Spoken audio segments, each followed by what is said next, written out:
Hey everyone, I'm back, and today we're going to be talking about the Twilight Saga Breaking Dawn Part 2. And this movie came out 1 year after Part 1 in 2012, and it's directed by Bill Condon, and it's a more boring version than Part 1, is where I'll start with, because Part 1 was hilarious to me. I love Part 1 in ways that's not trying to be funny, but this one is just all the stuff I debatably you would say liked and just kind of takes them out, and it kind of just becomes a completely different movie. And I'm not even kidding you, while watching this movie it did not even feel like Twilight.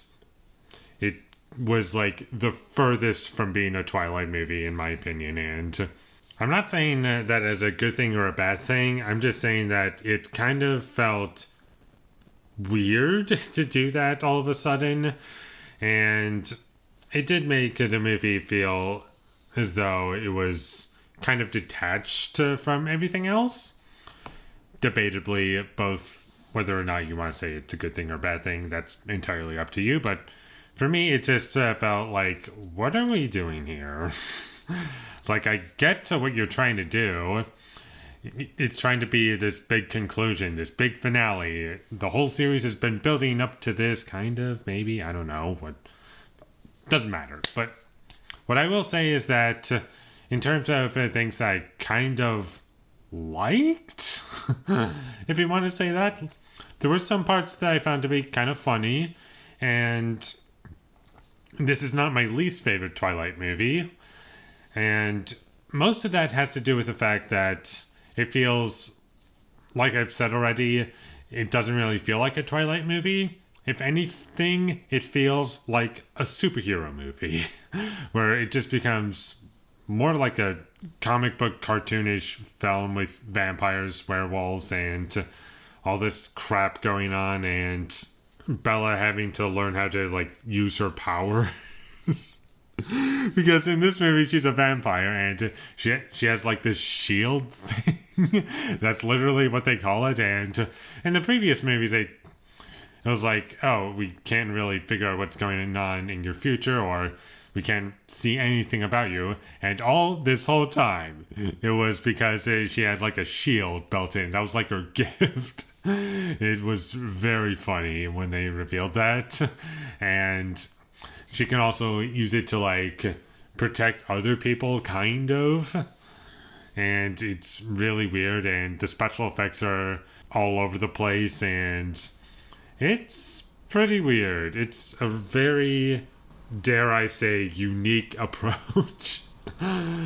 And this movie is almost more entertaining to talk about than it is to actually watch, because when you sit down and watch this movie, it is kind of hard to get through at points, because it's not entertaining in any ways that it's trying to be. The only parts that I enjoyed were just the really funny parts.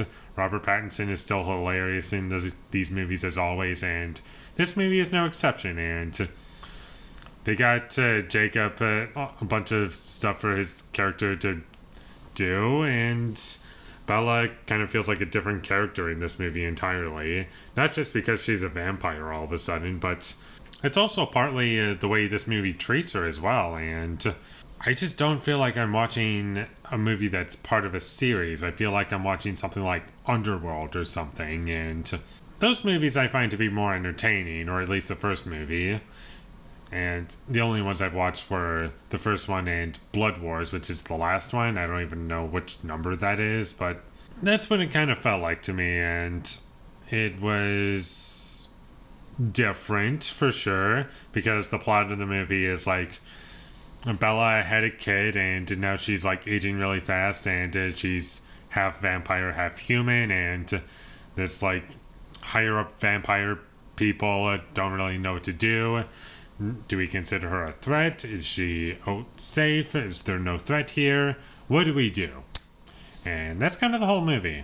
And also training Bella to use her powers, which is kind of funny. And there's a lot of things that this movie kind of just decides to waste time on, like coming up with an explanation to Bella's dad. How's he doing? How's he handling all of this?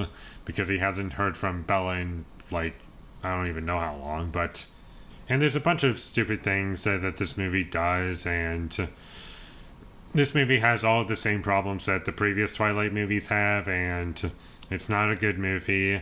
It's not nearly as entertaining as Breaking Dawn Part 1 or the first half of Twilight 1.